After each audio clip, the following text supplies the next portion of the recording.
Okay, so thank you. Welcome to Rocky Rookie House channel. Today I'm gonna talk about my hydraulic heating system for the house and how I modified a few of the things and how I am and all about my design. So here I have two zone controllers. One is Tecmar 315 and the Taco SR 501, and this is a single zone, and the Tecmar is a 6 zone controller. I modified both of them to work towards my design. So the way I did it is the Tecmar 315 is supposed to work with thermostat, its own thermostat, and these thermostat they tie to these inputs here, zone inputs, and they have R, C, and W.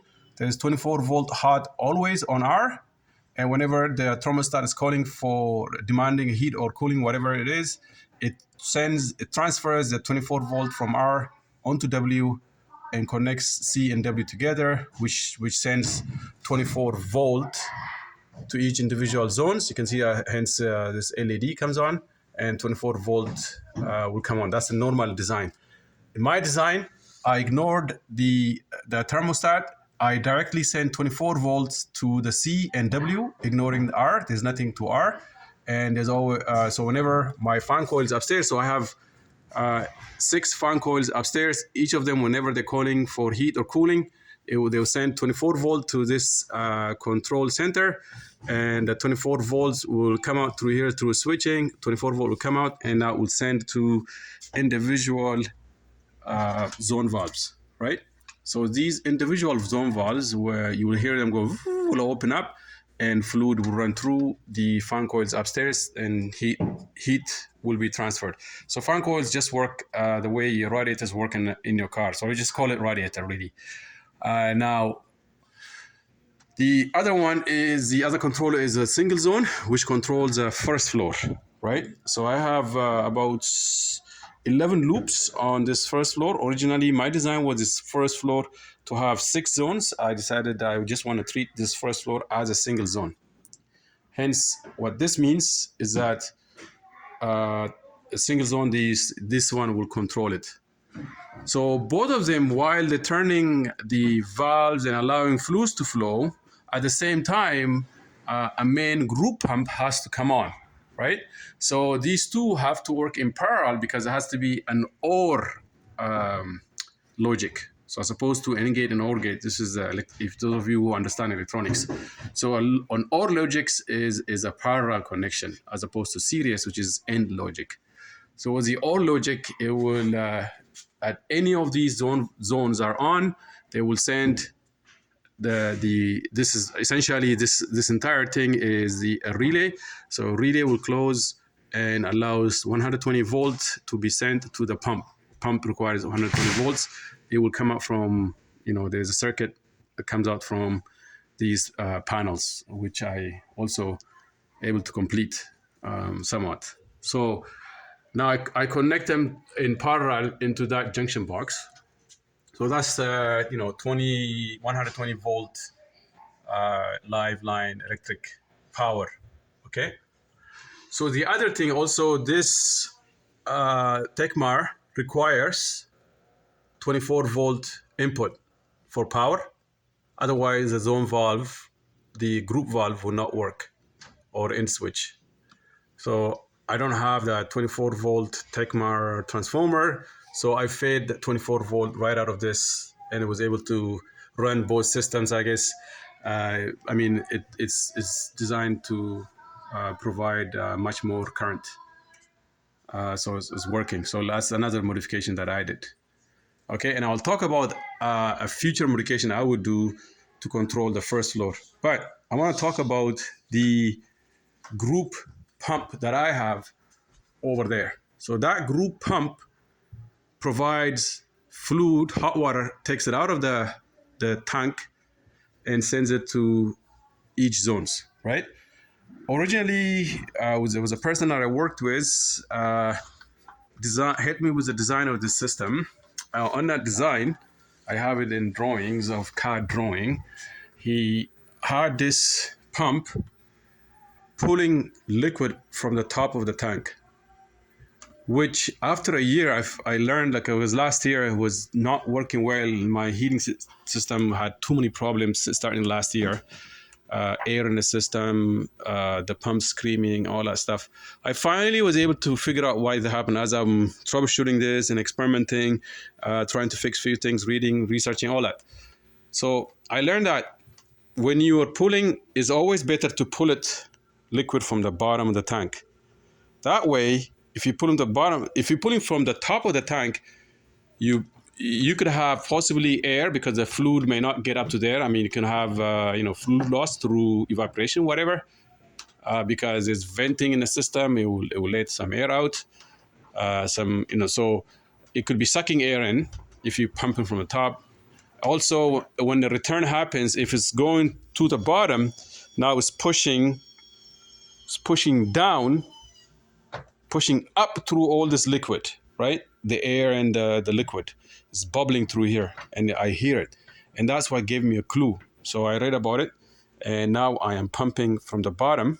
You can see, and this is also crucial, this tank providing that pressure control to the pump. That's very, very crucial. So I am pumping, sucking from the bottom up through the circulator valve, circulator pump, and it's sending the liquid. It goes through the loops, all different loops, and it comes back up through here down to the tank.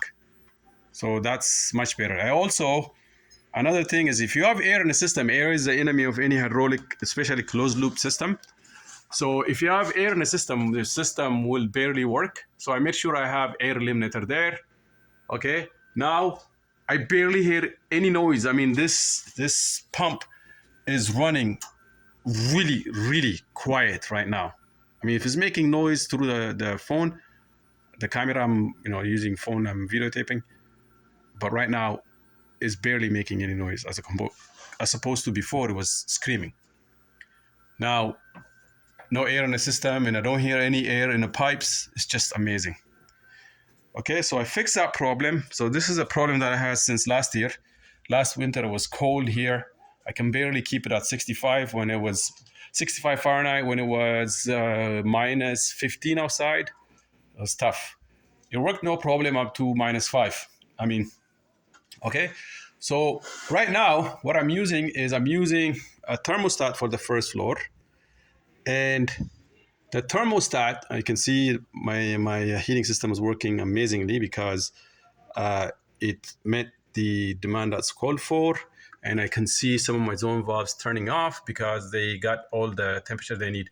So I already know it's working amazingly perfect. Another thing also, you want to have zones, like you want to separate the zones, right? Right, currently I don't have a way of separating the first floor zone because it's all single zone that sends hot fluid onto the concrete, and it's storing heat for me on concrete, which is good, but I don't want higher temperature for the first floor because it's a single zone. I want to be able to control when a fluid will go to the first floor, because I want to control the heat of the first floor. I want to lower heat on the first floor and higher heat on the second floor. I don't have a way of doing that now. So I have to put a valve here, control valve, right? It will shut off automatically. So I purchased this, okay? But it's the wrong one. It's supposed to take 24 volt input. This one takes 86 to 256 volt input.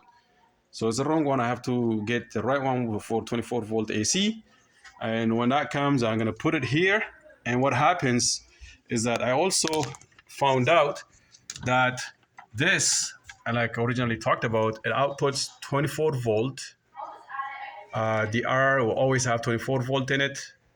And when the relay is connected, it will also output 24 volt through the W and C. So when relay, so right now pump is you can see the pump is off. I mean, it's standing, they work in parallel. The pump is on by being controlled by this controller, not by this one, because it's telling me that it's not closing the relay, right? It's because they're in parallel. So, I mean, if you understand the electronics, you understand what I'm talking about. Otherwise, it's just all this means nothing. Now, 24 volt comes out of there, R. When the pump is on, is controlled by this system, is on, the LED lights on, and it will always be 24 volt coming out of W. But when the pump is off, there's no 24 volt coming out of W.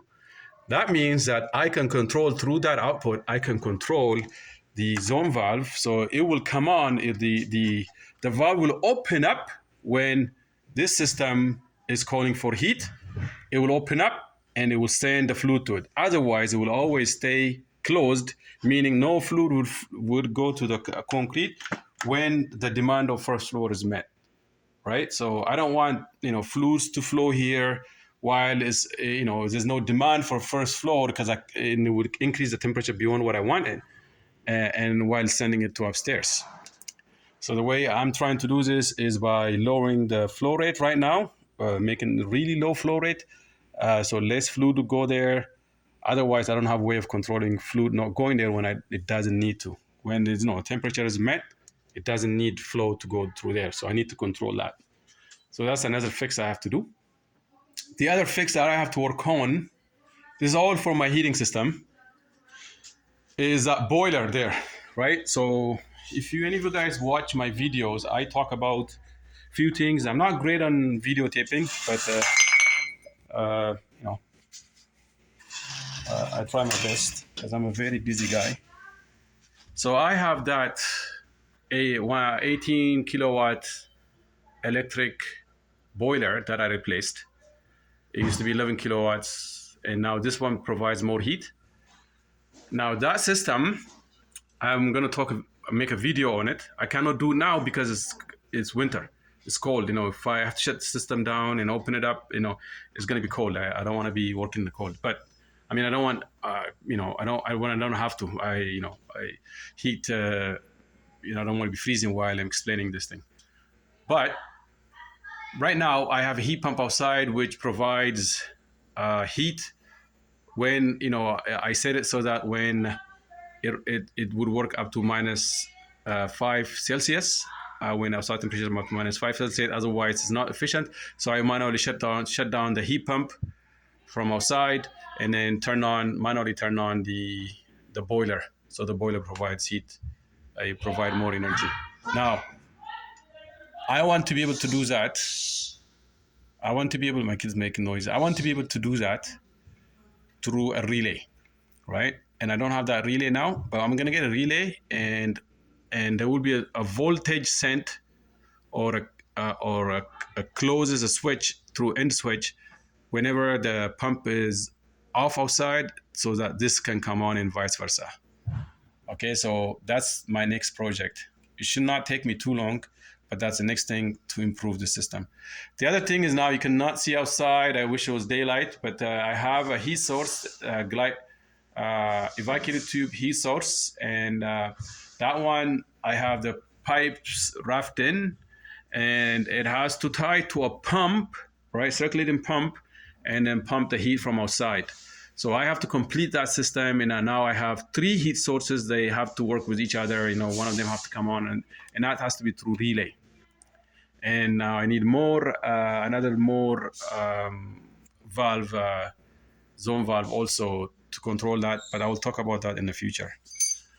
I've been so busy the last week and a half. I've done so much work in the house. I schedule myself around the weather trying to work outside, and I had few setbacks. I had setbacks with my solar panel outside because I had if you watch my videos, I failed my solar panel inspection. I still have to fix that one. Shouldn't take me too long, but I'm by myself working on huge building. This solar panel is dark now, but anyways, and so I have to fix that. But I finished up to 90% of the electrical. All the lights are connected for upstairs. We also moved upstairs. Now my kids are in their bedrooms, and which is nice. And I have I think one single circuit to one of that bedroom there. It doesn't have a light, so I have to fix that one. And there's some doesn't have a light. I have to fix it, which I should fix it today, hopefully. I could not get to the kitchen because I've been busy because of the setbacks, things working and not working, fixing it, all over the place, right? So I have to put my kitchen cabinets together. Also, IKEA has some supply issues, so I'm missing one cabinet. I've been waiting for it for ages.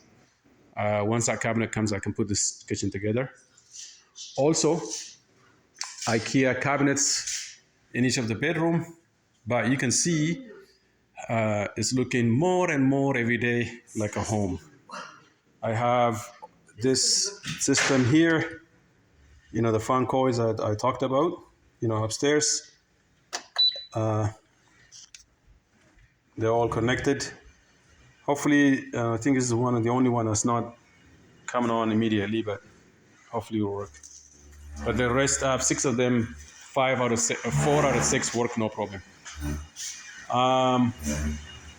That's it. So I'll keep you up to date. I'm hoping I have heat upstairs, some water heat. It's not like before we cold upstairs. So there's some heat upstairs and there's some setbacks I have to fix. That radiator is leaking. I gotta fix that. But I isolated it. I shut it off, and I gotta fix a few of the lights. Otherwise, it's looking good. And my next project is also completing that boiler downstairs. But the big thing is, air in your hydraulic system is an enemy. And make sure you have an air eliminator at the highest point of your piping system. And make sure your main pump that pumps liquid onto these pipes, make sure that it's pumping from the bottom, or it's not pumping into a pressure, right?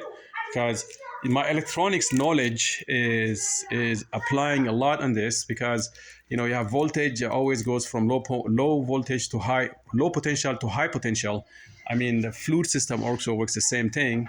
You want to make sure that you're running from low potential to high. So from low potential to high, push it to a high potential, right? So you don't want, in a way, high potential won't circulate because current will not flow. If you have the potential is equal in both sides of the pump, the circulating pump, it will not flow. It's just how voltage in electronics works too. So I figured that out, and I was able to figure out that tank is providing a pressure too. So I need to relieve that pressure and pump into the top of the tank. That way, I was able to go from high potential to low potential, right? Just easily, the flow easily happened, and now things are working great. Okay, so just simple voltage, understanding of potential difference in voltage, you understand potential difference of pressure. Okay. So thank you so much. I mean, this is the longest video I think I have on my channel. I want to ask everyone, please subscribe, help me out. The reason why is that I'm sharing a lot of knowledge. This is a really DIY situation that I have. And, I read and research and I come up with these things, and to have the best system for heating. I think there's a lot of knowledge to learn from me. I make a ton of mistakes and I fix them. Hopefully they don't cost me too much, because majority of the time I know what I'm doing, so no problem. The same was the failure that I had about my solar panel. I'll talk about it in my video. I mean, if I have more people watching my video, I can make more videos, otherwise I don't have time. I'm just doing this for 2 reasons: to record my journey and share knowledge. Now, the solar panel outside, I have a reason why I failed. Is minor, because I'm doing it by myself. It takes a while, and so at some point I have to work on that and fix it, and I can put video on that. But here, even the city does not have, my system here is not very much common. and they don't even have inspectors for it. And they let me do whatever I want because they don't have an inspector for it. So I'm using a new technology. I mean, an old technology, but it's kind of perfected over the years, understanding how fluid and air system works. So I have 3 heat source, and as long as I have the electronics done properly, and everything will be good. I mean, all this mess, I'm leaving it to the end to make it look really professional and neat. Right now it's a little bit messy, so I have to fix all this wire, and then the inspector will come and inspect me. I mean, he passed me my electrical. I passed, the wiring I passed. I just gotta make it look nice. So next time he comes, he can do the final check and pass me everything. So that's for me to fix, and it's gonna look much better than the way it looks. And but please subscribe and hit the notification button. And if you have comments, especially about the group pump, I really want to hear from you guys about the group pump. I mean, am I in the right direction by pumping from the bottom and pumping onto the top? Which way would you place a heat pump? What direction would you place the circulating pump that pumps from the main tank onto the loops? I really want to know. I mean, this is I read a lot about it. There's many ways of doing it. I think I'm in the right direction. I just applied my electronics knowledge to it. But if you have a comment, a better way of I should be doing this, please let me know. And please, comment. Let me know about my modification. What modification? The modification that I made here is that wise. I'm supplying 24 volt individually to each zone. I mean, there's a lot of current now. There's a lot of power there. And this one is driving more things than it's supposed to design, because it's driving the Tekmar. So is that wise thing to do? Should I get a separate transformer? And why would I need separate transformer for that? I don't think I do, but let me know, please. And also my future plan, and I'm gonna drive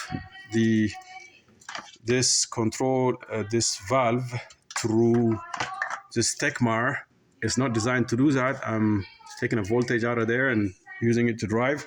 I'm not sure if it's supposed to provide enough current, because everything is about the load, how much current it draws. Everybody that knows electronics, please let me know if that is not a good idea or a bad idea. Okay, I hope I get a few traffics on this, because this is